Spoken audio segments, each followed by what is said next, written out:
पहला थिस्सलुनीकियों 5वां अध्याय और उसके 18 पद में लिखा है, हर बात में धन्यवाद करो क्योंकि तुम्हारे लिए मसीह यीशु में परमेश्वर की यही इच्छा है।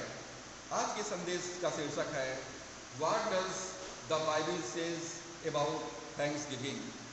What does the Bible says about Thanksgiving.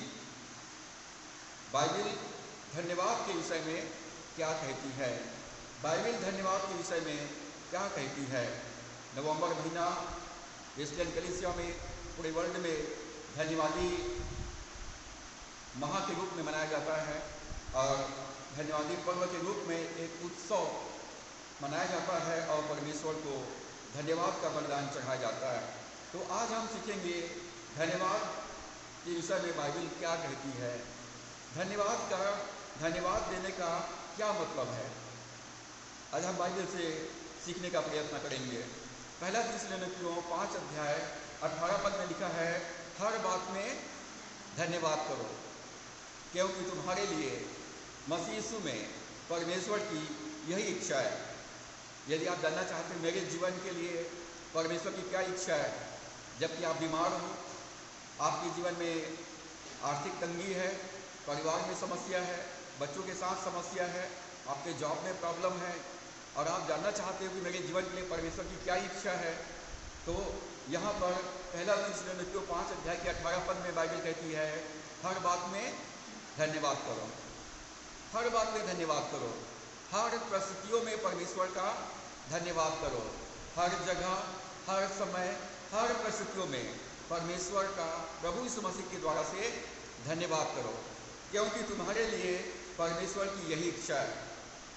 जब आप दुख में, सुख में, गरीबी में, अमीरी में, रोग में, बीमारी में, तंगी में, मुसीबत में, क्लेश में, उपद्रव में, अंधकार से भरी तराई में गुजरते हैं, तो परमेश्वर हमसे ये उम्मीद करता है कि हम परमेश्वर की तरफ अपना ध्यान लगाएं और परमेश्वर का धन्यवाद करें कि वो मेरे जीवन में मौजूद है, वो मेरे जीवन में मेरे साथ में है, वो उसको मेरी चिंता है और परमेश्वर मेरा प्रबंध करने वाला ईश्वर मेरे आगे आगे चल रहा है।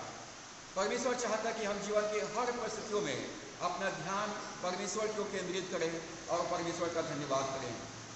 पुराने नियम के लोगों को अनेक युद्ध लड़ना पड़ा और वो युद्ध के समय में भी वो लोग जब मिस्र देश से गुलामी से छुटकारा प्राप्त किए, लाल समुद्र को पार करके जंगल में आए, पुराने नियम के लोगों का केवल एक ही गान था, एक ही गीत था।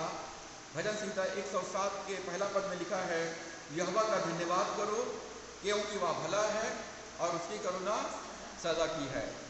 उनको जीवन में काफ़ी उतार चढ़ाव आए, काफ़ी युद्ध लड़ना पड़ा, उनको बंधुआई में जाना पड़ा, फिर भी पुराने नियम के संत लोगों का, पुराने नियम के परमेश्वर के लोगों का ये गान था, यहोवा का धन्यवाद करो क्योंकि परमेश्वर भला है, परमेश्वर अच्छा है और उसकी करुणा सदा की है। हमको अपने जीवन में ये धन्यवाद देने का आदत डालना है कि मेरे परमेश्वर मेरे लिए पर्याप्त है और मेरा परमेश्वर का करुणा और उसकी भलाई मेरे जीवन में हमेशा बनी रहती है। बाइबल के अनुसार धन्यवाद का क्या अर्थ होता है? कोई हमको एक गिलास पानी पिलाता है तो हम उसको थैंक यू बोलते हैं, धन्यवाद बोलते हैं, लेकिन बाइबल के अनुसार धन्यवाद का क्या मतलब होता है? बाइबल के अनुसार धन्यवाद क्या है? धन्यवाद ईश्वर के प्रति कृतज्ञता की भावना है, परमेश्वर के प्रति उसकी करुणा के लिए, उसकी भलाइयों के लिए कृतज्ञता की एक भावना है, एक ऊर्जा है, एक शक्ति है, एक सामर्थ्य है। तो धन्यवाद का जो भावना, जो ऊर्जा है, वो एक सामर्थ्य है जिसमें हम अपने जीवन के समस्याओं से अपना ध्यान को हटाकर हम परमेश्वर के ऊपर अपना ध्यान लगाते हैं। परमेश्वर के आशीर्वाद के लिए, परमेश्वर की विश्वास योग्यता के लिए हमको परमेश्वर का धन्यवाद करना है। परमेश्वर ने अब तक संभाला, यहाँ तक संभाला, हम इसके लिए धन्यवाद करते हैं।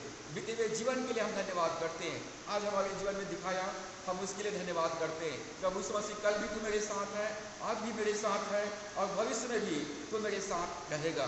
तो सच्चा और विश्वास योग्य परमेश्वर है। आपने कहा मैं तुम्हें कभी भी अनाथ नहीं छोड़ूंगा, मैं तुम्हें कभी ना तो छोड़ूंगा और न कभी त्यागूंगा, मैं जगत के अंत तक तुम्हारे साथ में रहूंगा। परमेश्वर तू मेरे साथ में है, इसके लिए धन्यवाद। तो हमको परमेश्वर के आशीषों के लिए और उसके सच्चाई के लिए हमको धन्यवाद करना है। धन्यवाद परमेश्वर के प्रावधान के लिए और परमेश्वर की सुरक्षा के लिए परमेश्वर को सम्मान देना है। परमेश्वर ने अब तक हमारे जीवन के आवश्यकताओं को पूरा किया, हमारे जीवन के एक एक आवश्यकताओं को का प्रबंध किया। परमेश्वर ने अब तक हमको हर एक रोग बीमारियों से, दुर्घटनाओं से, शैतान की युक्तियों से हमारी रक्षा किया। इसलिए हम परमेश्वर को धन्यवाद देते हैं, परमेश्वर का सम्मान करते हैं। परमेश्वर को भेंट चढ़ाकर हम परमेश्वर का सम्मान करते हैं। खाली शब्दों से धन्यवाद काफ़ी नहीं है। बाइबल के अनुसार परमेश्वर को धन्यवाद देना केवल शब्दों से पर्याप्त नहीं है। परमेश्वर का सम्मान करना, राजा का सम्मान करो, राजा का आदर करो, उसको भेंट देकर परमेश्वर को प्रसन्न करो। तो धन्यवाद देना परमेश्वर के सामने विनम्र होना है। धन्यवाद देना परमेश्वर के सामने विनम्र होना है कि परमेश्वर तूने मुझको जीवन दिया, तूने मुझे बुद्धि समझ दिया, मुझको रोजगार के अवसर मुझको दिया, काम करने के सामर्थ्य दिया। परमेश्वर तूने जीवन के सारे उत्तम आशीषों से मुझको आशीषित किया, मुझे अब तक संभाला। इसलिए परमेश्वर मैं धन्यवाद करता हूँ कि मेरे जीवन के आशीषों का स्रोत आप हैं। और हम धन्यवादी भेंट चढ़ाकर हम परमेश्वर का सामने नम्र बनते हैं और परमेश्वर का सम्मान करते हैं। आप सोचिए कि आप अपने जीवन में परमेश्वर को कितना सम्मान देते हैं, परमेश्वर का आप कितना आदर करते हैं और आपका हृदय परमेश्वर के लिए कितना धन्यवाद से भरा हुआ है। आपका हृदय यदि धन्यवाद से भरा हुआ है तो निश्चय आपका जीवन आशीषों से भरा हुआ रहेगा।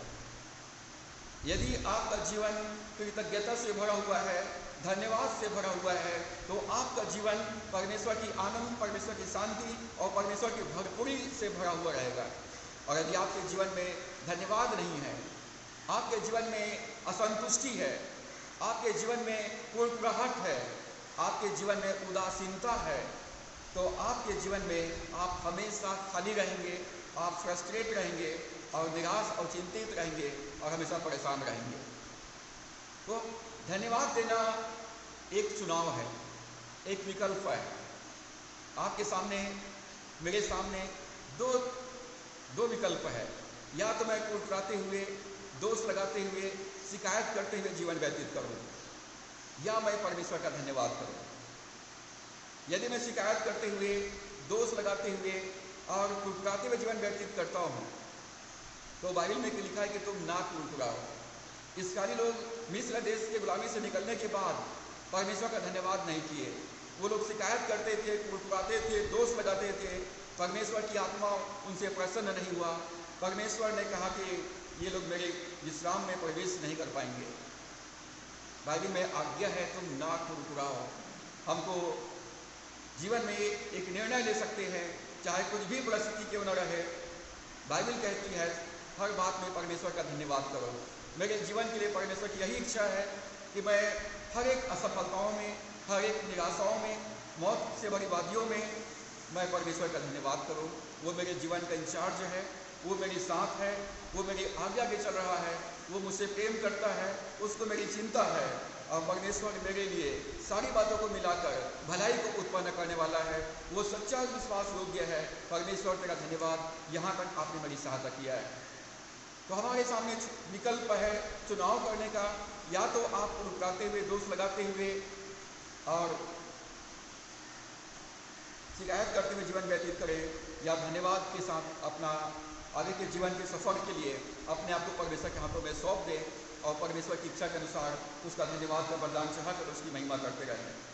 तो धन्यवाद देना परमेश्वर के सामने विनम्र होना है और परमेश्वर पर डिपेंड होना है, परमेश्वर पर निर्भर होना है। जब हम परमेश्वर के सामने उसके विजय के पास आकर हम धन्यवाद का भेंट चढ़ाते हैं तो हम विनम्रतापूर्वक स्वीकार करते हैं, परमेश्वर मेरे जीवन का स्रोत आप है, मुझे आशीष आपकी ओर से मिलता है। परमेश्वर तू मेरे भविष्य को आशीषित करेगा, मेरे भविष्य को तू संभाले रहेगा। जब हम धन्यवाद देते हैं तो धन्यवाद समस्याओं से अपना ध्यान हटाकर आशीषों के स्रोत परमेश्वर पर अपना ध्यान लगाना है। जब आप अपने जीवन में धन्यवाद देने का निर्णय लेते हैं तो अपनी आँख को आप बंद कर लेते हैं।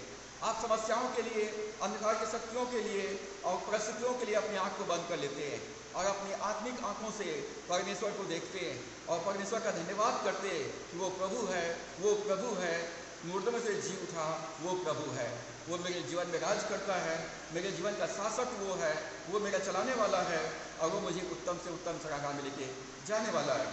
तो जब हमारे जीवन में हम धन्यवाद देने का निर्णय लेते हैं तो इसका मतलब होता है कि हम समस्याओं के ऊपर से अपना ध्यान हटाकर हम अपनी आंखें परमेश्वर की ओर लगाते हैं। तो धन्यवाद के विषय में बाइबल क्या सिखाती है? भजन संहिता 95 अध्याय 2 पद। आज हम बहुत सारे बाइबल के वचन पढ़ने वाले हैं, तो आप लोग अपनी बाइबल को खोलिए और उसको निशान लगा सकते हैं, लिख नोट कर सकते हैं, ताकि आगे जाकर के भी आप उस पर मनन कर सकें। भजन संहिता 95 अध्याय और उसके 2 पद में लिखा है, हम धन्यवाद करते हुए उसके सम्मुख आए और भजन गाते हुए उसका जय जयकार करें, क्योंकि यहोवा महान ईश्वर है और सब देवताओं के ऊपर महान राजा है। पहली बात, जब आप परमेश्वर के सामने आते हैं, चाहे आप प्रार्थना करने के लिए आते हैं या कलीसिया में आराधना करने के लिए आते हैं या घर में आप व्यक्तिगत या पारिवारिक प्रार्थना के लिए आते हैं, तो जब परमेश्वर के पास जब कभी भी आए तो आप धन्यवाद के साथ में आए। परमेश्वर के सामने जब कभी भी आए तो धन्यवाद के साथ में आए। धन्यवाद द्वार खोलता है। धन्यवाद वो चाबी है जिससे द्वार खुलता है। जब हम कहीं बाहर जाते हैं तो अपने घर को में ताला लगा देते हैं और चाबी घर के किसी एक सदस्य के पास में रहता है। यदि चाबी आपके घर के किसी दूसरे सदस्य के पास में है तो आप क्या करेंगे? उनके ताला खोलते तक आप या तो इंतजार करें या चाबी उसके हाथ से छीन ले, आप उनके हाथ से चाबी छीन लो। आपके लिए दरवाजा बंद है, आप चाहते दरवाजा खुल जाए, स्वर्ग का दरवाजा आपके लिए खुल जाए, तो बाकी लोगों का इंतजार मत कीजिए, आप धन्यवाद देना चालू कर दीजिए। आपके लिए द्वार खुल जाएगा, आशीष का द्वार खुल जाएगा, परमेश्वर का सिंहासन तक आपकी पहुंच हो जाएगी। यहोवा का धन्यवाद करो, करते हुए उसके सम्मुख आओ और उसका भजन गाते हुए उसका जय जयकार करो। भजन गाते हुए, भजन गाना, स्तुति के गीत गाना, धन्यवाद देना है और भजन गाना है। कौन सा भजन गाना है? अपनी समस्याओं का गीत नहीं गाना है, अपनी असफलताओं का गीत नहीं गाना है, परमेश्वर की महिमा का गीत गाना है। परमेश्वर जो है, जो था और जो हमारे जीवन में उसने किया है, हम उसके लिए परमेश्वर का भजन गाकर उसका स्तुति गान करें। और परमेश्वर ने जो हमारे जीवन में किया है, जो उपकार किया है, उसके लिए परमेश्वर का धन्यवाद करें। पहला इतिहास 16 अध्याय, पहला इतिहास 16 अध्याय उसके 34 और 35 पद को हम पढ़ते हैं तो लिखा है, यहोवा का धन्यवाद करो क्योंकि वह भला है, उसकी करुणा सदा की है। और यह भी कहो कि हमारे उद्धार करने वाले परमेश्वर हमारा उद्धार कर। जब परमेश्वर के मिलाप वाचा के संदूक को मिलाप वाले तम्बू में लाया गया तो इस्राएलियों ने गीत गाया, यहोवा का धन्यवाद करो क्योंकि वह भला है, उसकी करुणा सदा की है। पहला काम जो उन्होंने परमेश्वर के लिए, परमेश्वर की विश्वास योग्यता के लिए, परमेश्वर की सच्चाई के लिए जो गीत गाया, परमेश्वर का धन्यवाद करो क्योंकि वो भला है, वो अच्छा परमेश्वर है, वो हमसे प्रेम करने वाला परमेश्वर है और उसकी करुणा हमारे जीवन में हमेशा बना रहता है। और परमेश्वर की स्तुति गान करने के बाद वो लोग प्रार्थना करते हैं कि हे परमेश्वर हमको छुड़ा ले, हे परमेश्वर हमारा उद्धार कर। आप पहले परमेश्वर का धन्यवाद करते हुए, स्तुति गान करते हुए उसके सम्मुख आए और उसके बाद आप प्रार्थना करें, भजन गाते हुए उसके सामने आए और परमेश्वर का धन्यवाद करेंगे। भजन संहिता 16 अध्याय का 8 पद, भजन 16 के पहला इतिहास जहाँ निकाले थे हम वही, पहला इतिहास 16 अध्याय 8 पद में लिखा है, यहोवा का धन्यवाद करो, उससे प्रार्थना करो, देश देश में उसके कामों का प्रचार करो। 3 बातें यहाँ पर लिखा है। पहली बात, यहोवा का धन्यवाद करो। दूसरा उससे प्रार्थना करो, और तीसरा उसके कामों का प्रचार करो। मतलब परमेश्वर ने जो आपके जीवन में उपकार किया है उसकी गवाही देना है।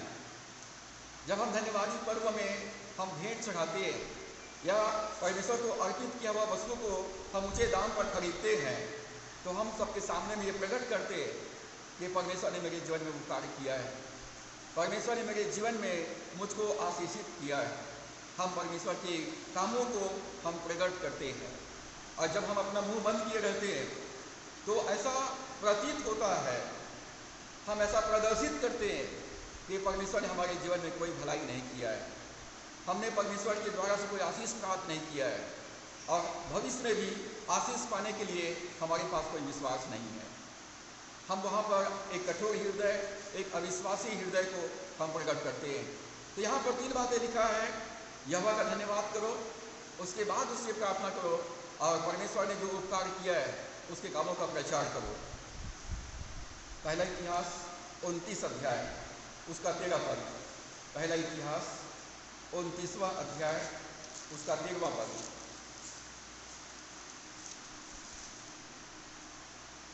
यहाँ पर लिखा है, इसलिए अब हे हमारे परमेश्वर, हम तेरा धन्यवाद करते और तेरे महिमा युक्त नाम की स्तुति करते। अरे 12 पद से पढ़े तो लिखा है, धन और महिमा तेरी ओर से मिलती है। धन, संपत्ति, सम्मान, आदर परमेश्वर की ओर से मिलती है, और तू सबों के ऊपर प्रभुता करता है। सामर्थ और पराक्रम तेरे ही हाथ में है, और सब लोगों को बढ़ाना और बल देना तेरे हाथ में है। परमेश्वर हमको सामर्थ्य देता है, बुद्धि देता है, योग्यता देता है, अवसर देता है। परमेश्वर हमको ऊंचा करता है, और इसलिए हमको परमेश्वर का धन्यवाद करना है और परमेश्वर के नाम की स्तुति करना है, प्रभु यीशु मसीह के नाम की स्तुति करना है, क्योंकि प्रभु यीशु मसीह का नाम सब नामों से श्रेष्ठ है, सब नामों से ऊंचा है। योना नबी की पुस्तक 2 अध्याय, योना नबी की पुस्तक 2 अध्याय उसका 8 और 9 पद को हम पढ़ेंगे तो लिखा है, जो लोग धोखे की व्यर्थ वस्तुओं पर मन लगाते हैं वे अपने करुणा निधान को छोड़ देते हैं। जो लोग धोखे की व्यर्थ वस्तुओं पर मन लगाते हैं, मतलब संसार, और संसार में जो कुछ भी है वो एक धोखा है। यदि हम अपने बुद्धि पर भरोसा करते हैं, अपने बल पर भरोसा करते हैं, अपने धन पर भरोसा करते हैं, तो एक धोखा हो जाएगा। प्रभु यीशु मसीह ने कहा,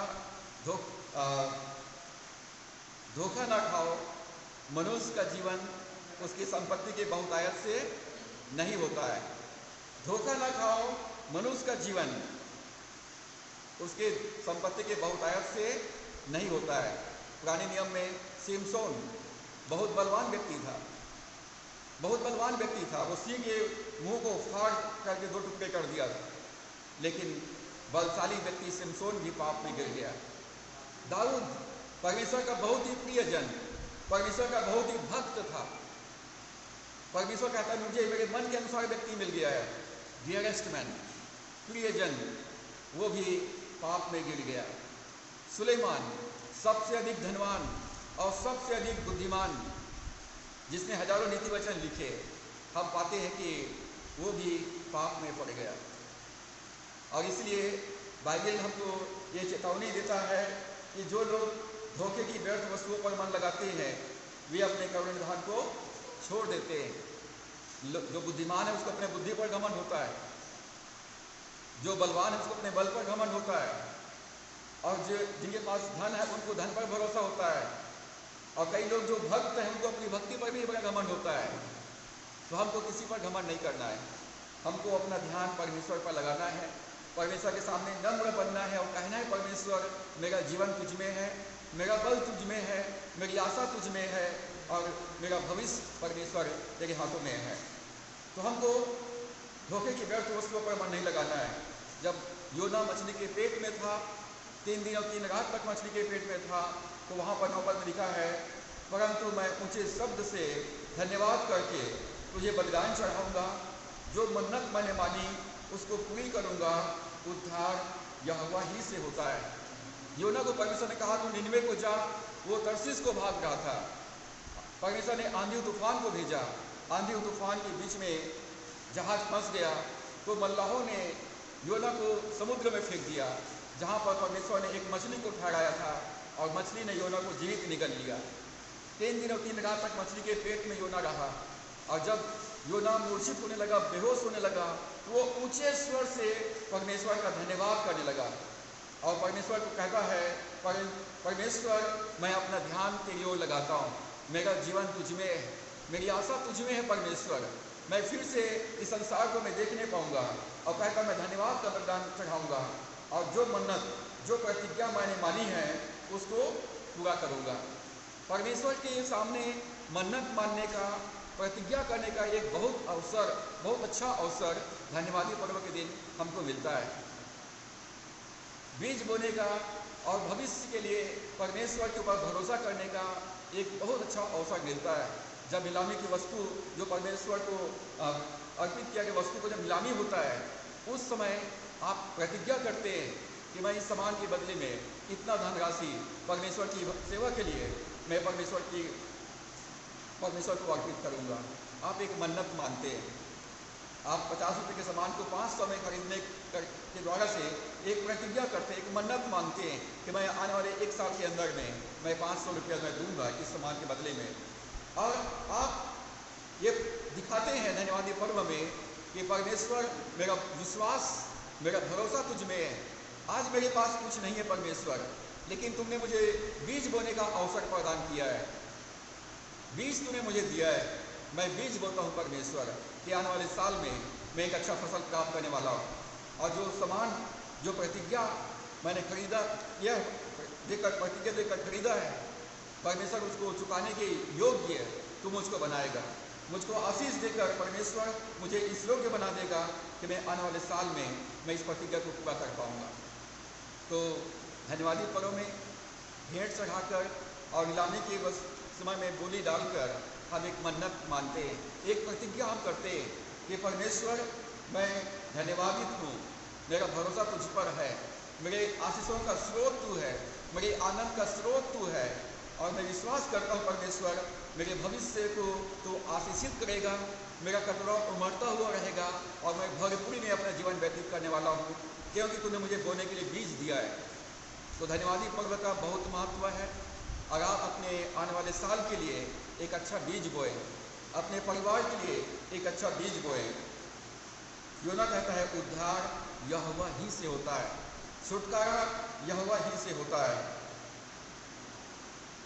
भजन संहिता 7 अध्याय उसका 17 पद, भजन संहिता 7 अध्याय उसका 17वां पद।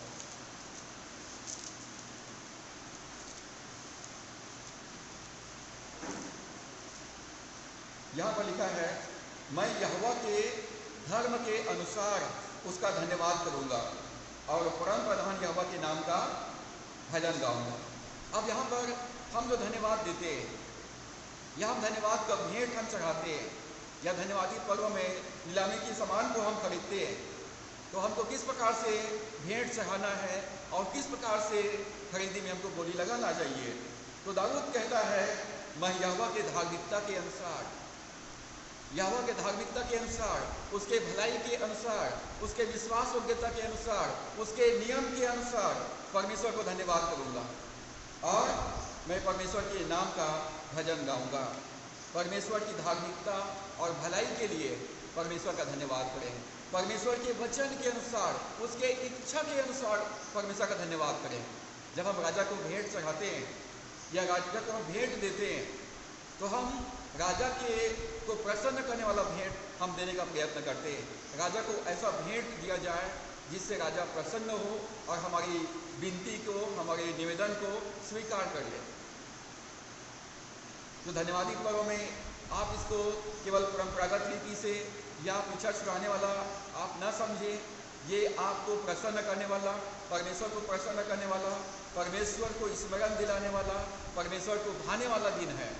और इसलिए आप प्रार्थना करें और अपने लिए, अपने परिवार के लिए आप की ओर से ऐसा भेंट अर्पित करें जिससे परमेश्वर प्रसन्न हो। पूरे वर्ष भर परमेश्वर आपसे प्रसन्न रहे, परमेश्वर आपके भेंटों को स्मरण करता रहे और आपकी प्रार्थना का उत्तर देता रहे। तो दाऊद कहता है, परमेश्वर मैं तेरी धार्मिकता के अनुसार भेंट चढ़ाऊंगा। जब यहूदी लोग परमेश्वर को भेंट चढ़ाए तो प्रभु यीशु मसीह ने कहा, ये लोग ओठों से तो मेरी आदर करते हैं, परंतु इनका मन मुझसे दूर रहता है। जब कलीसिया में हमारा आशीष लेकर हम नहीं आते हैं, जब हम अपने कलीसिया में धन्यवाद का भेंट लेकर नहीं आते हैं, हम आ तो गए लेकिन हमारा मन परमेश्वर के पास नहीं आया, हमारा मन परमेश्वर के कलीसिया में उसके भवन में नहीं आया, हमारा मन कहीं और है। क्योंकि बाइबल कहती है, जहाँ तेरा धन है वहाँ तेरा मन है। तो हमको परमेश्वर चेतावनी देता है कि ये लोग ओठों से तो मेरी आदर करते हैं, दिखाते हैं कि ये लोग मेरा बहुत आदर करते हैं, मुझसे बहुत प्यार करते हैं, मेरा बहुत भक्त है, बहुत विश्वासी है, परंतु इनका मन मुझसे दूर रहता है। तो यदि आप चाहते हैं आपका मन परमेश्वर में लगे, आपका मन प्रार्थना में लगे, आपका मन सेवा में लगे, आपका मन आराधना में लगे, आपका मन परमेश्वर के राज्य में लगे, तो परमेश्वर के राज्य में अपना धन को देना बहुत जरूरी है। आशीषों में से परमेश्वर को धन्यवाद का भेंट चढ़ाना बहुत आवश्यक है। उत्पत्ति 4 अध्याय में कैन और हाबिल दो भाई लोग परमेश्वर को बलिदान चढ़ाने के लिए आए। कैन जो है किसान था, तो खेती का फसल को लेकर के आया, और हाबिल चरवाहा था, वो भेड़ बकरियों को लेकर के आया। दोनों परमेश्वर को बलिदान चढ़ाया और परमेश्वर ने आग के द्वारा से हाबिल और उसके भेंट को स्वीकार किया, हाबिल को और उसके भेंट को स्वीकार किया, और परमेश्वर ने कैन और उसके भेंट को स्वीकार नहीं किया। हम भेंट तो चढ़ा देते हैं, लेकिन मुझे और आपको इस बात को सोचना है, क्या परमेश्वर ने मेरे भेंट को स्वीकार किया? क्या परमेश्वर ने मेरे भेंट को कबूल किया? यदि मेरे भेंट को कबूल किया, मतलब परमेश्वर ने मुझको कबूल किया है। यदि मेरी भेंट कबूल हो गया है, तो निश्चय मेरी प्रार्थना का उत्तर मुझे मिलने वाला है। यदि मेरी भेंट कबूल हो गया है, तो मेरा प्रार्थना का उत्तर मैं प्राप्त करने वाला हूँ। और इसलिए जब आप भेंट चढ़ाते हैं, तो आपके पास पूरे सप्ताह भर है, आप लोग सोचें, प्रार्थना करें, परमेश्वर से कहें, परमेश्वर मैं तुझे कौन सा भेंट चढ़ाऊँ जिससे कि परमेश्वर तू प्रसन्न हो, जिससे परमेश्वर मेरा भेंट ग्रहण योग्य हो, जिससे इस भेंट को चढ़ाने के द्वारा से मेरा जीवन, मेरा परिवार, मेरे बच्चे आशीषित हो, और मैं तेरी प्रबंध और सुरक्षा को हर दिन प्राप्त कर सकूं। परमेश्वर ने हाबिल और उसके भेंट स्वीकार किया, कैन और उसके भेंट को स्वीकार क्यों नहीं किया?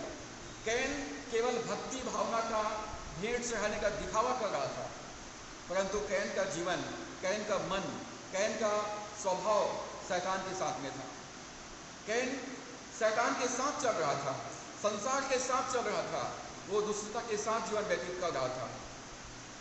उनके हृदय में परमेश्वर के लिए कोई प्यार, कोई आदर, कोई सम्मान, कोई नम्रता नहीं था, और इसलिए परमेश्वर ने कैन और उसके भेंट को स्वीकार नहीं किया।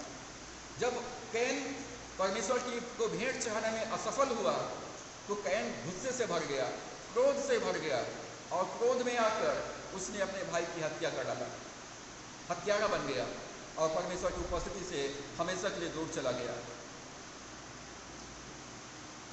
भजन संहिता 9 अध्याय उसका पहला और दूसरा पद को हम पढ़ेंगे। तो यहाँ पर लिखा है, हे यहोवा परमेश्वर, मैं अपने पूर्ण मन से तेरा धन्यवाद करूँगा, मैं तेरे सब आश्चर्य कर्मों का वर्णन करूँगा, मैं तेरे कारण आनंदित और प्रफुल्लित होऊंगा। हे प्रधान, मैं तेरे नाम का भजन गाऊंगा। दाऊद कहता है, परमेश्वर मैं संपूर्ण मन से, मैं पूरे मन से यहोवा का धन्यवाद करूंगा, सारे मन से, सारे प्राण से, सारे बुद्धि से, सारी शक्ति के साथ परमेश्वर में मुझको प्रेम करूंगा। कई बार मुझको भी ऐसा फील होने लगता है कि मैं शायद मेरा प्यार परमेश्वर के लिए कम हो गया है, तो मैं दुआ करता हूँ, परमेश्वर मुझ पर अनुग्रह कर कि मैं सारे मन से, सारे प्राण से, सारी बुद्धि से और सारी शक्ति से मैं जीवन भर तुझसे प्रेम कर सकूँ, तेरी साथ चल सकूँ, तेरी सेवा में पाया जाऊँ। संपूर्ण मन से मैं तेरा धन्यवाद करूँगा, तेरे सब आश्चर्य कर्मों का वर्णन करूँगा, जितने भी चमत्कार तूने मेरे जीवन में किया है। दाऊद कहता है, परमेश्वर मेरे जीवन में रोज 3 चमत्कार करता है कि मेरे पाँव को ठोकर खाने से, आंखों को आंसू बहने से और मेरे प्राण को नाश होने से बचा लिया है। ये 3 चमत्कार परमेश्वर हमारे जीवन में रोज करता है। परमेश्वर हमारे पाँव को ठोकर खाने से बचाता है, हमारी आंखों को आंसू बहने से बचाता है, और हमारे प्राण को नाश होने से बचाता है। वो कहता है परमेश्वर मैं तेरा धन्यवाद करूँगा और मैं तेरे कारण आनंदित और प्रफुल्लित होऊंगा। आज आप किस वजह से खुश होते हैं कि मेरे पास अच्छा मोबाइल है, मेरे पास अच्छा टीवी है, मेरे पास अच्छा घर है, मेरे पास अच्छा नौकरी है, मेरे पास अच्छे जीवन के सारे गाड़ी मोटर संसाधन हैं। क्या आप इस बात में खुश होते हैं? किस बात में आप खुश होते हैं? क्योंकि हमारा आनंद का स्रोत परमेश्वर है।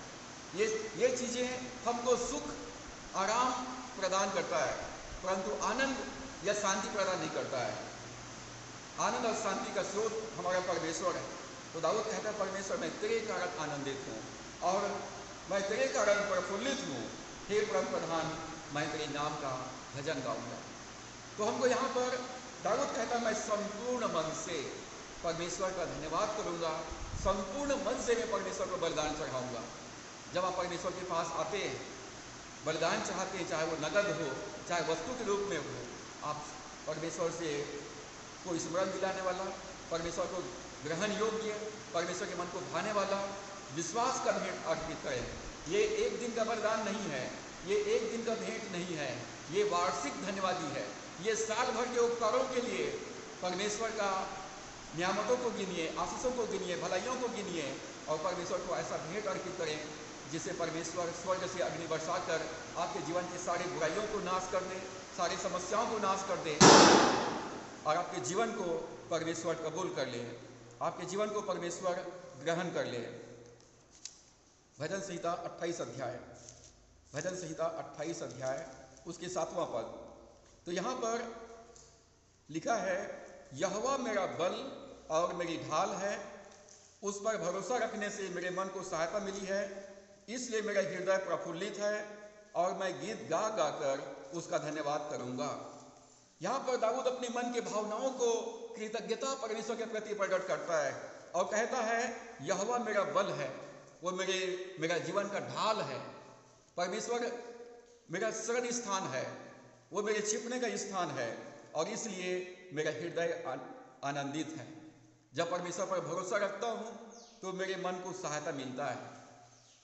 जब हम परमेश्वर पर भरोसा करते हैं हमारे मन को सहायता मिलता है, हमारे हृदय में परमेश्वर की शांति आता है और परमेश्वर का आनंद हमारे हृदय से उमड़ने लगता है और मैं गीत गा गा कर उसका धन्यवाद करूँगा।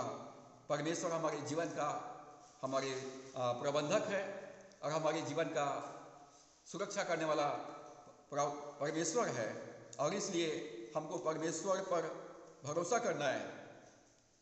जब हम परमेश्वर पर भरोसा करते हैं तो परमेश्वर हमको अपनी करुणा से घेर लेता है।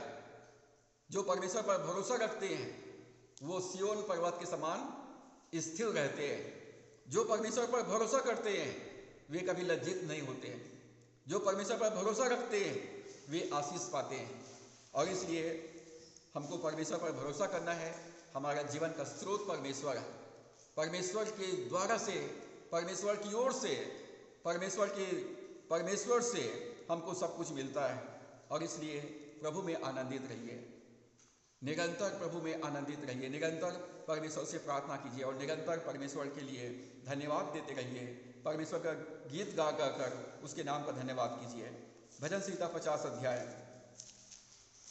भजन संहिता 50 अध्याय उसका 14 और 15 पद में लिखा है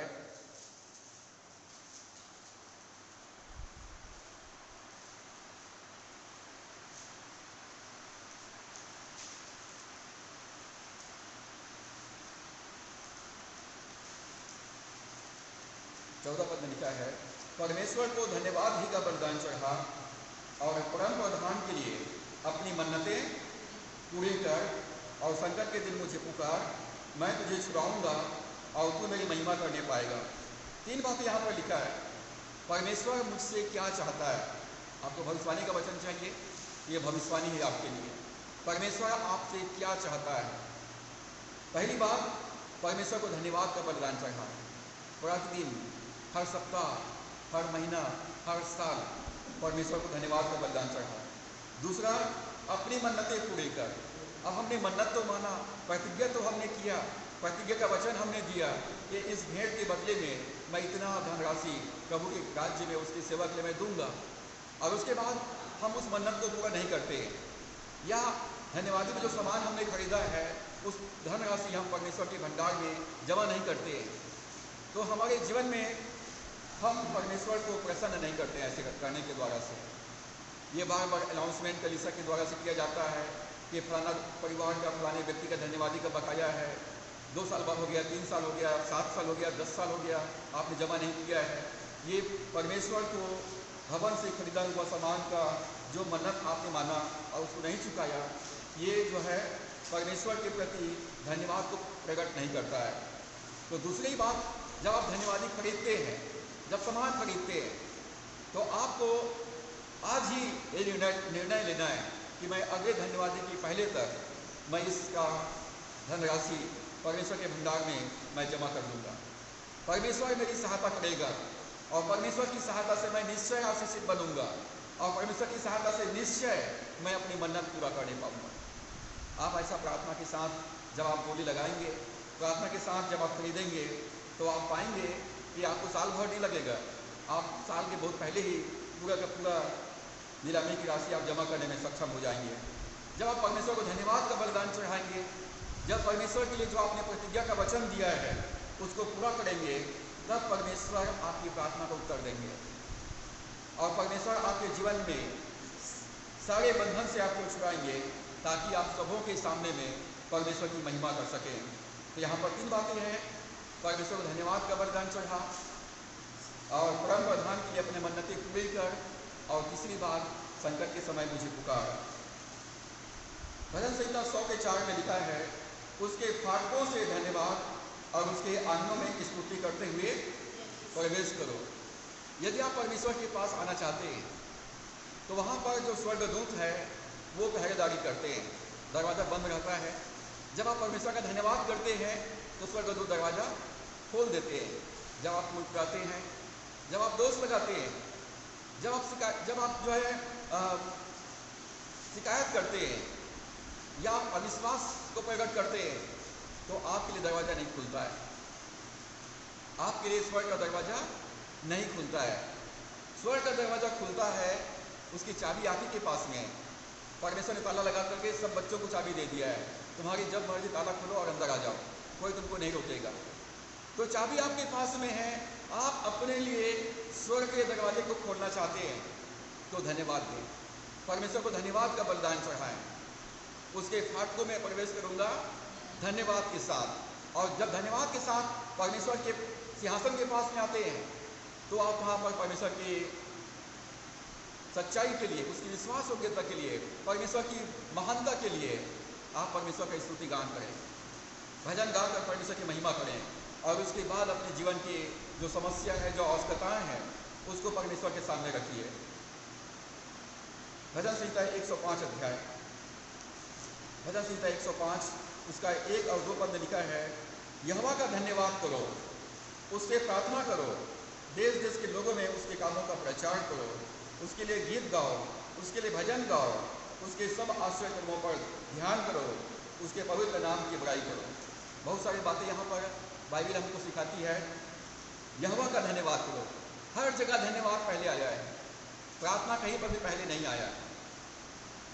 हर जगह हम जो बाइबल हम पढ़ रहे हैं, वचन को हम देख रहे हैं, धन्यवाद पहले है। यहोवा का धन्यवाद करो, परमेश्वर का भजन गाओ, परमेश्वर की तारीफ करो, प्रशंसा करो, परमेश्वर से के आश्चर्य कर्मों का प्रचार करो। यदि जीवन में कोई समस्या है, आवश्यकता है, तो परमेश्वर से प्रार्थना करो और परमेश्वर के कामों पर ध्यान लगाओ, उसके आश्चर्य कर्मों पर ध्यान लगाओ, परमेश्वर के आश्चर्य कर्मों पर ध्यान लगाओ। परमेश्वर ने बाइबल में जितने भी चमत्कार किए हैं, जितने भी आश्चर्य कर्म किए हैं, उस पर ध्यान लगाइए।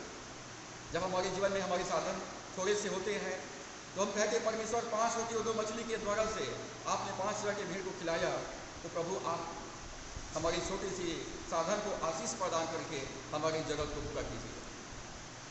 आप परमेश्वर के आश्चर्य कर्मों पर ध्यान लगाइए, आपके जीवन में आश्चर्य कर्म होने लगेंगे।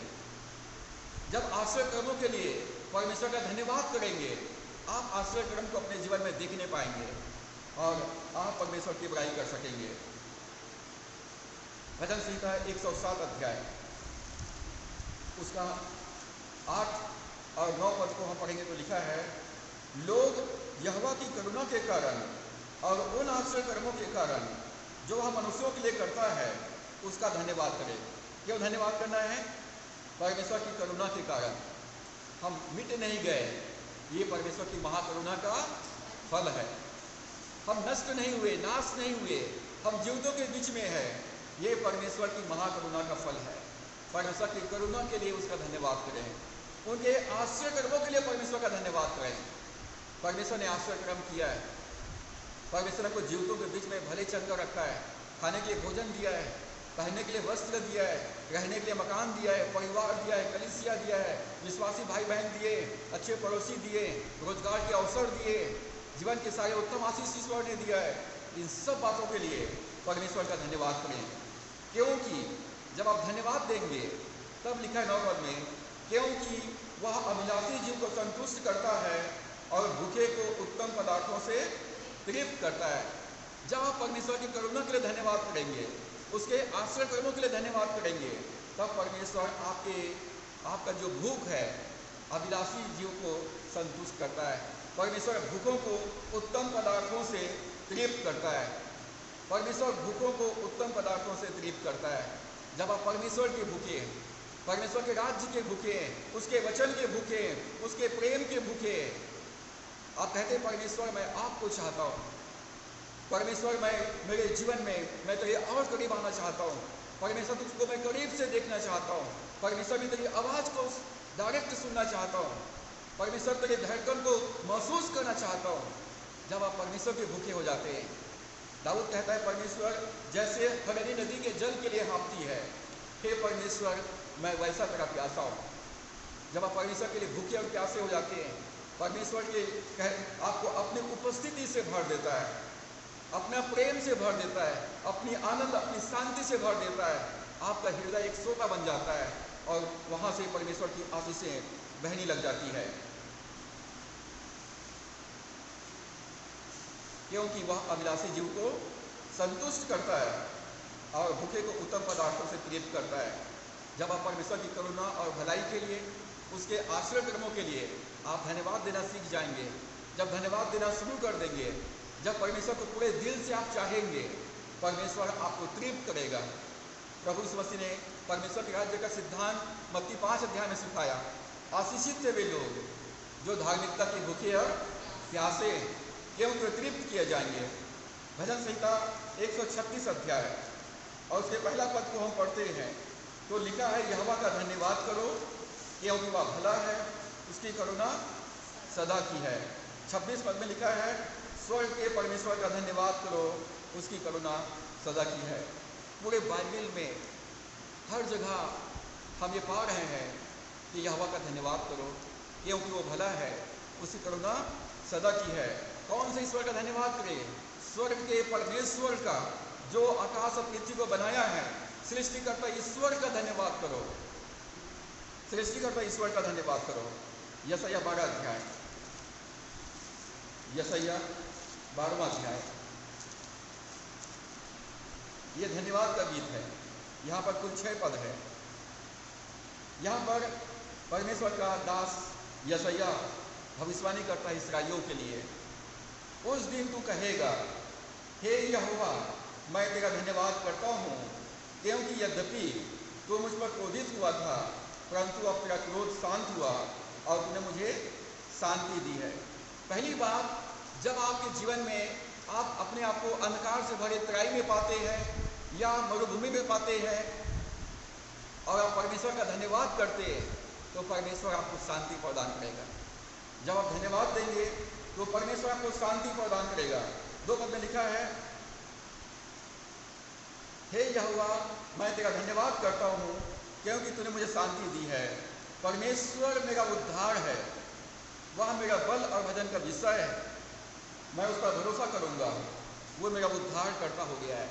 जब आप मुंह से डिक्लेयर करते हैं, अंगीकार करते, घोषणा करते हैं, परमेश्वर मेरा उद्धार है, परमेश्वर मेरा चंगा करने वाला है, परमेश्वर मेरा रक्षा करने वाला है, मेरा परमेश्वर मेरे प्रबंध करने वाला है, मेरा परमेश्वर मेरा अगुवाई करने वाला है, मेरा परमेश्वर मेरा पिता है, वो मेरा राजा है, वो मेरा शासक है, वो मेरे आगे आगे चलता है, परमेश्वर मेरे जीवन का उद्धार करता हो गया है। वो मेरा पिता बन गया है। जब आप ऐसा डिक्लेयर करेंगे, आपके जीवन में परमेश्वर की शांति आ जाएगी। इस्राएल का परमेश्वर मुझ में, आप में महान है। मेरे जीवन में शैतान महान नहीं है, बीमारी महान नहीं है, आर्थिक तंगी महान नहीं है, पाप महान नहीं है, मेरे पड़ोसी महान नहीं है। मेरे जीवन में कौन महान है? मेरा परमेश्वर महान है, वो सबसे बड़ा है। यीशु तेरा नाम सबसे ऊंचा है। मेरे जीवन में परमेश्वर तो महान है। और तेरे सामने में सब लोग घुटना टेकेंगे। बीमारी घुटना टेकेगा, गरीबी घुटना टेकेगा, अंधकार की शक्तियाँ घुटना टेकेंगे, उपद्रवी लोग घुटना टेकेंगे और अंगीकार करेंगे कि यीशु मसीह ही प्रभु है। तो जब हम तंगी और मुसीबत के बीच में भी जब हम परमेश्वर का धन्यवाद करते, परमेश्वर अपनी शांति प्रदान करता है। जब हम डिक्लेयर करते, परमेश्वर मेरा उद्धार है, मैं उस पर भरोसा करता हूँ, परमेश्वर मेरे उद्धारकर्ता बन गया है। 3 पद में लिखा है, तुम आनंदपूर्वक उद्धार के स्रोतों से जल भरोगे। परमेश्वर हमारे जीवन का उद्धार का स्रोता है, हमारे जीवन के आशीषों का स्रोता है। और वो आशीष का स्रोत मेरे और आपके हृदय में है। आपको जब भी चाहिए, आपके जीवन में बाहरी संसार में खालीपन है, आप वहाँ से अपना जरूरत के आशीषों को ले सकते हैं। आप अपने हृदय से, अपने आत्मा से आप अपनी ज़रूरत की चीज़ों को बाहर खींच सकते हैं। रस्सी बाल्टी से कुएं के पानी को खींचना पड़ता है, आशीषों को खींचना पड़ता है धन्यवाद के द्वारा से, स्तुति गान करने के द्वारा से, परमेश्वर की तारीफ करने के द्वारा से। आप उद्धार के स्रोतों से जल भरेंगे। यहोवा की स्तुति करो, उससे प्रार्थना करो और सब जातियों में उसके कामों का प्रचार करो और कहो कि उसका नाम महान है। परमेश्वर का स्तुति गान करना है, धन्यवाद करना है, प्रार्थना करना है, गवाही देना है और परमेश्वर हमारे जीवन में महान है, इस बात का डिक्लेयर करना है। आमोस नबी की पुस्तक आमोस, उसका 4 अध्याय 5वां पद, होशे के बाद आमोस, उसका 4 अध्याय 5वां पद। यहाँ पर लिखा है, धन्यवाद बलि हमें मिलाकर चढ़ाओ और अपने सुरक्षा बलियों की चर्चा चलाकर उनका प्रचार करो, क्योंकि हे इस्राएलियों, ऐसा करना तुमको भाता है। परमेश्वर यहोवा की यही वाणी। यहाँ पर लिखा है, धन्यवाद का बलिदान खमीर मिलाकर चढ़ाओ। धन्यवाद का बलिदान तेल के लगाकर चढ़ाओ, परमेश्वर के अभिषेक के साथ चढ़ाओ, प्रार्थना के साथ चढ़ाओ, प्रेम के साथ चढ़ाओ, प्रसन्नता के साथ चढ़ाओ, आनंद के साथ चढ़ाओ। कुरकुरा करके भेंट नहीं चढ़ाना है, मन को मार के भेंट नहीं चढ़ाना है, क्योंकि परमेश्वर हर्ष से देने वाले से प्रसन्न होता है। आनंद के साथ, प्रेम के साथ, श्रद्धा भक्ति के साथ, विश्वास के साथ परमेश्वर को भेंट चढ़ाएं और स्वेच्छा से भेंट की घोषणा करो। क्या लिखा है? अपने स्वेच्छा बलियों की चर्चा चलाकर उनका प्रचार करो। स्वेच्छा बलि की घोषणा करो। जब नीलामी होता है उस समय कोई भी वस्तु को लेकर के बोलते, भाई इसका सरकारी बोली 100 रुपया है, जो स्वेच्छा से इस पर बलिदान चढ़ा सकता है, बोली लगा सकता है। कोई बोलता मैं 200 में खरीदूंगा, कोई 300 बोलता मैं 500 में खरीदूंगा। आप घोषणा करते हैं स्वेच्छा बलि, फ्री विल ऑफरिंग्स, ये मेरे स्वेच्छा से मैं ये परमेश्वर को मैं भेंट देना चाहता हूँ और अपना मन को हम परमेश्वर के सामने प्रकट करते हैं। ये स्वेच्छा बलि है। जो धन्यवादी पर्व में जो नीलामी से जो हम सामान खरीदी करते हैं, वे स्वेच्छा बलि है। हम अपने बलिदान की घोषणा करते हैं, मैं इस भेंट के बदले में इतना धनराशि प्रभु की सेवा के लिए मैं अर्पित करूँगा। दानियल 2 अध्याय 23 पद, दानियल 2 अध्याय 23 पद। यहाँ पर लिखा है, दानियल राजा नबूकदनेस्सर का स्वप्न का अर्थ बताया, परमेश्वर ने उसको प्रकाशन दिया और उसके बाद दानियल परमेश्वर का धन्यवाद करता है और कहता कि हे मेरे पूर्वजों के परमेश्वर, मैं तेरा धन्यवाद और स्तुति करता हूँ, क्योंकि तूने मुझे बुद्धि और शक्ति दी है और जिस भेद का तुलना हम लोगों ने तुझसे मांगा था उसे तूने मुझ पर प्रकट किया है। तूने हमको राजा की बात बताई है। बुद्धि का स्रोत परमेश्वर है। बुद्धि का स्रोत परमेश्वर है। परमेश्वर को बुद्धि, ज्ञान और समझ देता है। परमेश्वर हमको प्रकाशन देता है और इसलिए परमेश्वर का धन्यवाद करना बहुत जरूरी है। हमको श्रेय नहीं लेना है कि मैंने इसको अपने मेहनत से, अपने परिश्रम से, अपनी बुद्धि से मैंने अर्जित किया है। हमको श्रेय स्वयं को नहीं लेना है, हमको सारा श्रेय परमेश्वर को देना है और कहना है आज मैं जो कुछ भी हूँ प्रभु के अनुग्रह से हूँ। आज मेरे पास जो कुछ भी है परमेश्वर की ओर से है। मैंने सब कुछ परमेश्वर से प्राप्त किया है क्योंकि परमेश्वर ने मुझे बुद्धि और शक्ति दिया है और परमेश्वर ने मुझको प्रकाशन दिया है। यिर्मयाह 30 अध्याय, यिर्मयाह नबी की पुस्तक 30 अध्याय उसका 19 और 20 पद यहाँ लिखा है, तब उनमें से धन्य कहने और आनंद करने का शब्द सुनाई पड़ेगा। मैं उनका वैभव बढ़ाऊंगा और वे थोड़े न होंगे। उनके बच्चे प्राचीन काल के समान होंगे। उनकी मंडली मेरे सामने स्थिर रहेगी और जितने उन पर अंधेर करते हैं उनको मैं दंड दूंगा। इसराइली लोग बाबुल के बंधुआई में चले गए थे और परमेश्वर कहता है कि उनमें से धन्यवाद के गीत निकलेंगे। वो बंधुआई के देश में भी, वो बंदी गृह में भी जब परमेश्वर को धन्यवाद करेंगे, परमेश्वर की बड़ाई करेंगे, जब उनके धन्यवाद का गीत निकलेगा तब आनंद करने का शब्द सुनाई पड़ेगा। परमेश्वर कहता है उनके सारे बंधन को तोड़ दूंगा, श्राप को तोड़ दूंगा, सारे रुकावट को दूर कर दूंगा। तब उनके हृदय से आनंद का स्रोत बहेगा और मैं उनका वैभव बढ़ाऊंगा, मैं उनका सम्मान बढ़ाऊंगा। वे घटेंगे नहीं, मैं उनको प्रतिष्ठित करूंगा। वे छोटे ना होंगे परंतु वो लबानोन के देवदार के समान वो फैलेंगे और खजूर के पेड़ के समान वो बढ़ेंगे। तो जब हम अपने जीवन के कठिनाइयों में भी, अंधकार से भरी तराई में भी जब हम परमेश्वर का धन्यवाद करेंगे, आपके डेरे से आनंद, उत्सव मनाने का स्वर सुनाई देगा, जश्न मनाने का स्वर सुनाई देगा।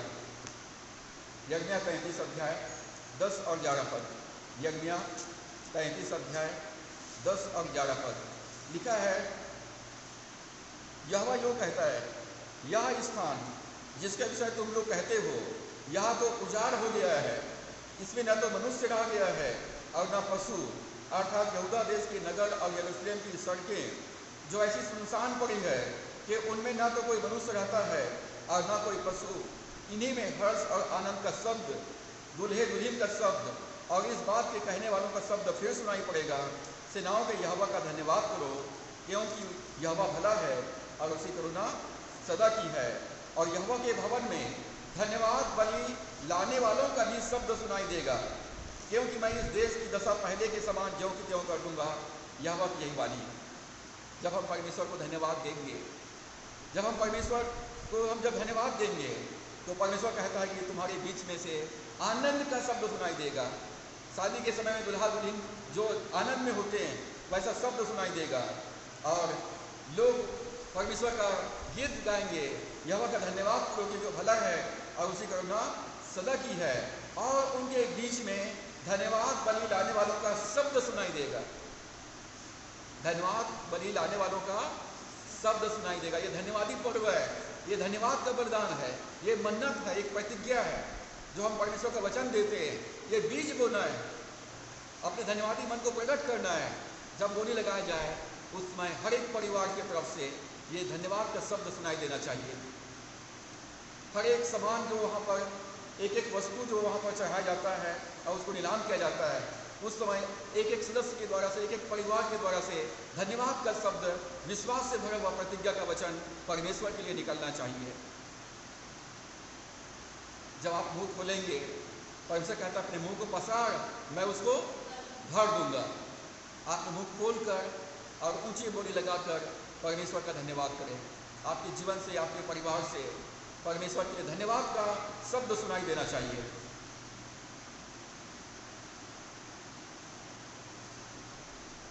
जब प्रभु यीशु मसीह लाजर के कब्र में गया, लाजर को मरे हुए 4 दिन हो गए थे।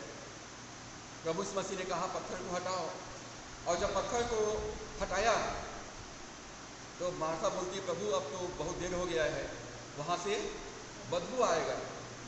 और जब पत्थर को हटाया गया कब्र के मुंह से, तो प्रभु यीशु मसीह ने ऊंचे स्वर से, यूहन्ना 11 अध्याय में वर्णन मिलता है, लाजर को पुकारा और उसके पहले परमेश्वर का धन्यवाद किया। धन्यवाद परमेश्वर, तूने मेरी प्रार्थना सुन लिया है। तो प्रभु यीशु मसीह 4 दिन तक क्या कर रहे थे?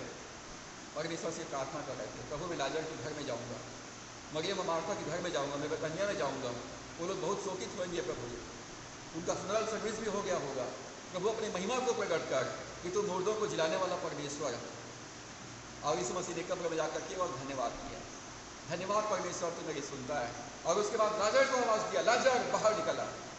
आप घर में प्रार्थना कीजिए, सप्ताह भर प्रार्थना कीजिए, महीने भर प्रार्थना कीजिए, साल भर प्रार्थना कीजिए, और जब परमेश्वर के भवन में आते हैं तो केवल धन्यवाद कीजिए, धन्यवाद का बलिदान चढ़ाइए और अपने जीवन में चमत्कार को प्राप्त कीजिए, आश्चर्य कर्मों को प्राप्त कीजिए।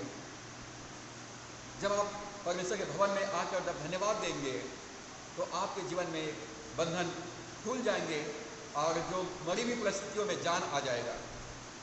जब जंगल में थे इस्राएली लोग प्रभु यीशु मसीह के साथ, और सुबह से लेकर शाम तक पब्लिक प्रभु के वचन को सुनने के लिए साथ साथ थे, तो यूहन्ना 6 अध्याय 11 पद में लिखा है, प्रभु यीशु मसीह के हाथ में 5 रोटी और 2 मछली लाया गया। प्रभु ने कहा सबको बैठाल दो, लाइन से बैठाल दो, 50-50 की लाइन में बैठाल दो। और प्रभु यीशु मसीह के हाथ में 5 रोटी और 2 मछली था। प्रभु यीशु मसीह ने 5 रोटी और 2 मछली को हाथ में लिया और परमेश्वर का धन्यवाद किया, परमेश्वर का धन्यवाद किया, और उसके बाद बांटने वालों को दे दिया। और बांटने वालों ने खाने वालों को जितना चाहते थे उतना दिया। एक आश्चर्य क्रम हो गया, चमत्कार हो गया। एक सीमित संसाधन से एक बहुत बड़े लोगों संख्या के लोगों को भोजन कराया गया। जो भी आशीष आप प्राप्त करते हैं, जो भी तनख्वाह आपको मिलता है, सबसे पहले आप परमेश्वर का धन्यवाद करें, उसको खर्चा मत करें, उस पैसे से कर्जा मत चुकाएं, उस पैसे को कहीं और इन्वेस्ट ना करें। सबसे पहले परमेश्वर को धन्यवाद दें।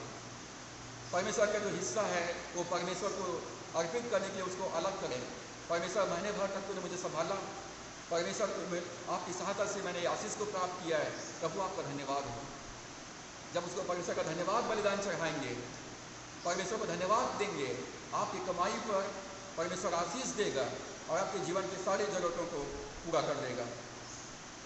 पहला कुरिन्थियों 15 अध्याय 57 पद में लिखा है, परमेश्वर का धन्यवाद हो जो हमारे प्रभु यीशु मसीह के द्वारा हमको जयवंत करता है।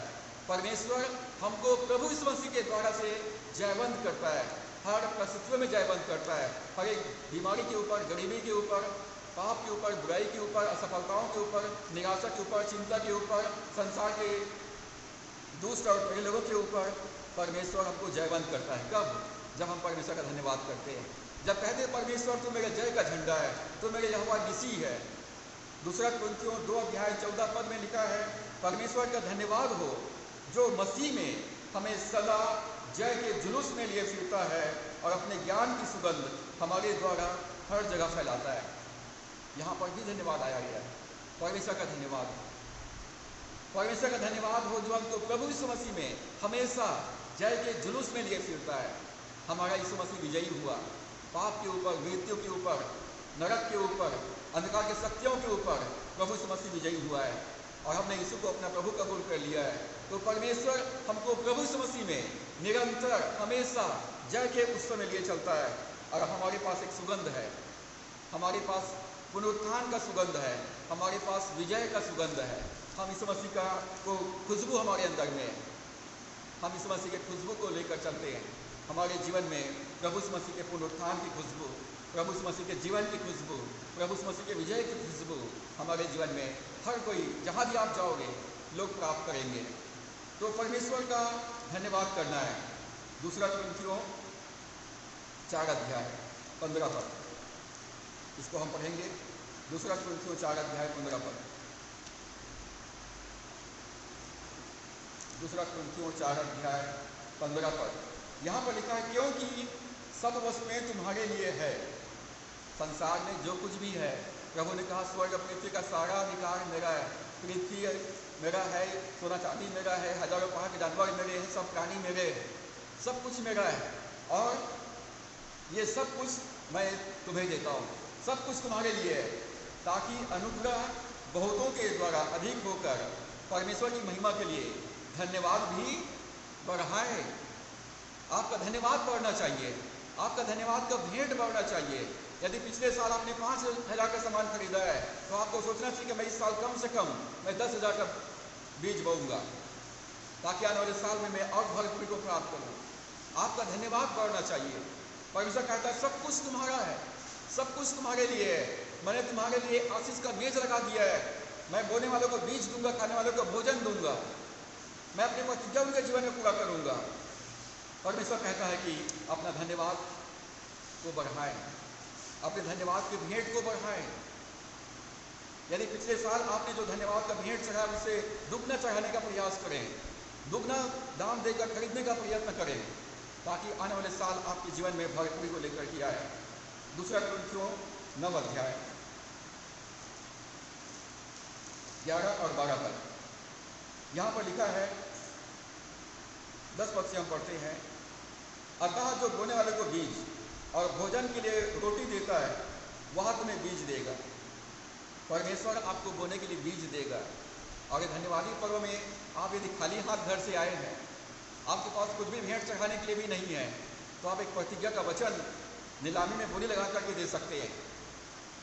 वो बीज बोने का समय है आपके लिए, और जब बीज बोएंगे तो परमेश्वर आपको फलवंत करेगा, आपके बीजों को फलवंत करेगा, 30 गुना 60 गुना और 100 गुना तक बढ़ा देगा, और तुम्हारे धर्म के फलों को बढ़ाएगा, आपकी धार्मिकता को परमेश्वर बढ़ाएगा। 11 पद में, तुम हर बात में सब प्रकार की उदारता के लिए जो हमारे द्वारा परमेश्वर का धन्यवाद करवाती है धनवान किए जाओ।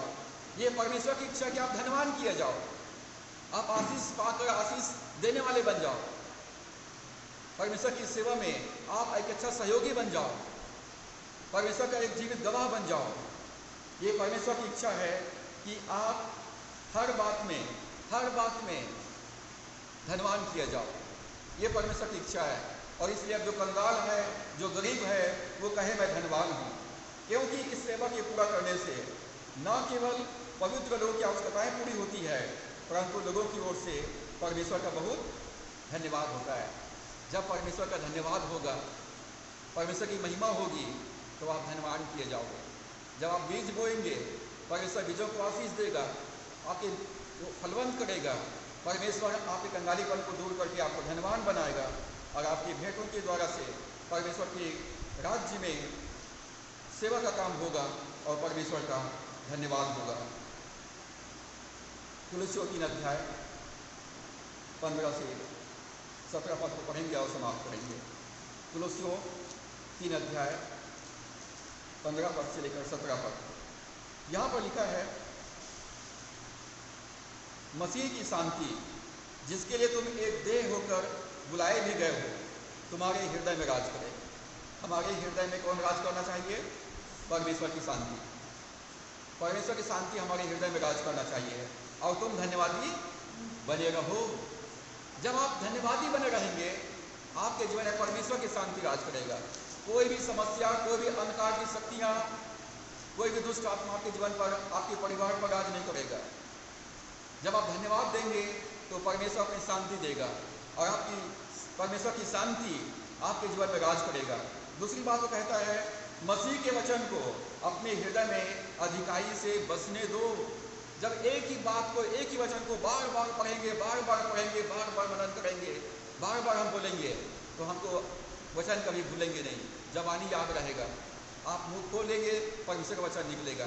परमेश्वर के वचन को अधिकाई से बसने दो, और सिद्ध ज्ञान सहित एक दूसरे को सिखाओ, चिताओ, और अपने मन में अनुग्रह के साथ परमेश्वर के लिए भजन और स्तुति गान और आत्मिक गीत गाओ। 17 पद में, वचन में या काम में जो कुछ भी करो सब प्रभु यीशु के नाम से करो, और उसके द्वारा परमेश्वर पिता का धन्यवाद करो। ये आज्ञा है, कमांड है। ये चाहे वचन से करो या काम से करो, जो कुछ भी करो यीशु के नाम से करो, और प्रभु यीशु मसीह के द्वारा से परमेश्वर पिता का धन्यवाद करो। स्वर्ग में परमेश्वर का धन्यवाद होता है। स्वर्ग में केवल परमेश्वर का धन्यवाद होगा। परमेश्वर का धन्यवाद हो, क्योंकि वो भला है और उसकी करुणा सदा की है। प्रकाशित वाक्य 11 अध्याय 17 पद में लिखा है, हे सर्वशक्तिमान प्रभु परमेश्वर, जो है जो था, हम तेरा धन्यवाद करते हैं। तूने अपनी बड़ी सामर्थ्य को काम में लाकर राज्य किया है। कृतज्ञता, धन्यवादित होना, ये एक गुण है जिसे हमको अपने हृदय में विकसित करना है। कृतज्ञता एक ऐसा गुण है जिसे हमको अपने हृदय में ग्रहण करना है, अपने हृदय में धन्यवादित मन को विकसित करना है। धन्यवाद देना वो तरीका है जिसके द्वारा से हम परमेश्वर के भलाई के लिए अपनी प्रतिक्रिया व्यक्त करते हैं। परमेश्वर तूने मेरे साथ भला किया है, परमेश्वर मेरे जीवन में तूने अच्छा किया है। हम धन्यवाद देने के द्वारा से अपनी भावनाओं को, अपनी ऊर्जा को, अपनी शक्ति को दिखाते हैं, अपने प्रेम को दिखाते हैं। ये परमेश्वर तूने मेरे जीवन में उपकार किया है। 10 कोढ़ी लोग नगर से बाहर थे, जब प्रभु मसीह यरूशलेम की तरफ जा रहे थे, उन्होंने प्रभु को पुकारा। प्रभु ने कहा, जाओ और याजक को दिखाओ। वो लोग चलते चलते चंगे हो गए। 9 कोढ़ी अपना स्वस्थ प्रमाण पत्र लेकर घर चले गए, परंतु एक कोढ़ी जो सामरी व्यक्ति था, प्रभु मसीह के पास वापस आया धन्यवाद देने के लिए। मतलब धन्यवाद देने वाले कितने हैं, कितने प्रतिशत है? 10%। 10 में 1, 100 में 10। धन्यवाद देने वाले केवल 10% है, और 90% लोग पुराने वाले, शिकायत करने वाले, दोष लगाने वाले, असंतुष्ट रहने वाले। मतलब धन्यवाद देने वालों का प्रतिशत बहुत कम है। परमेश्वर करे कि हम अपने घराने समेत और अपने कलीसिया के हर एक सदस्य परमेश्वर का दिल खोलकर, मुंह खोलकर परमेश्वर का धन्यवाद करें। प्रभु हमारी सहायता करें कि हम परमेश्वर की महिमा करें। भजन संहिता 141 का 2 पद को पढ़ेंगे। भजन संहिता 141 इसका 2 पद।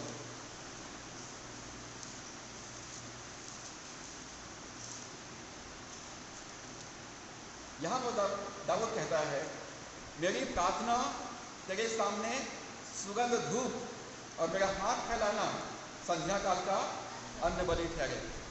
जब परमेश्वर के सामने हाथ खड़ा करके आप प्रार्थना करते, स्तुति गान करते, धन्यवाद करते, तो दाऊद कहता है, परमेश्वर मेरी प्रार्थना तेरे सामने सुखदायक सुगंध के समान तेरे पास, तेरा खुशबू फैलने पर, उसका खुशबू तेरे पास जाने पाए। जब आप धन्यवादित रहते हैं, आपकी प्रार्थना से परमेश्वर प्रसन्न हो जाता है। वो कहता है, तेरे पुकारने से पहले मैं सुन लूँगा और तेरे मांगने से पहले मैं दे दूँगा। जब आप धन्यवादित रहते हैं और परमेश्वर के प्रति अपने ऊर्जा दिखाते हैं, तो परमेश्वर कहता है कि दाऊद कहता है, परमेश्वर मेरी प्रार्थना तेरे सामने सुगंध धूप और मेरा हाथ फैलाना संध्या काल का अन्न बलि ठहरे। हमारी प्रार्थना धन्यवाद के साथ परमेश्वर के सम्मुख उपस्थित किया जाए, और तब परमेश्वर की शांति जो समझ से परे है, मसीह यीशु में तुम्हारे हृदय और तुम्हारे विचारों की रक्षा करेगी। और अंतिम बात भजन 103 में दाऊद कहता है कि हे मेरे मन यहोवा को धन्य कर, और उसे किसी भी उपकार को ना भूलना। हे मेरे मन यहोवा को धन्य कर, और जो कुछ मुझ में है, जो कुछ मेरे पास है, जो कुछ मेरे परिवार में है, सब परमेश्वर का धन्यवाद करें। अपने आशीषों को गिनो और गिन गिन कर परमेश्वर का धन्यवाद करो। तो परमेश्वर इन वचनों के द्वारा से हम सबको बहुत की आशीष प्रदान करें। मंडली सूचना एक बार फिर से मैं